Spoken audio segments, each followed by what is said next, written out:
ในช่วงเมนูสุขภาพกับชาสมุนไพรกรีนเนเจอร์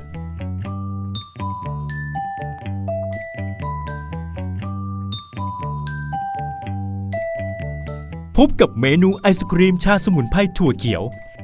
ขั้นตอนแรกแช่ชาสมุนไพรในน้ำร้อนนานประมาณ2 นาทีหรือจนกระทั่งได้ความเข้มข้นตามต้องการ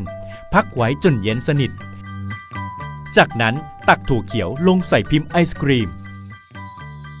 และรินน้ำชาสมุนไพรตามลงไปประมาณเศษ3/4ของพิมพ์เสร็จแล้วนำไปแช่เย็นจนไอศกรีมแข็งตัวครับอร่อยชื่นใจด้วยเมนูของเราในวันนี้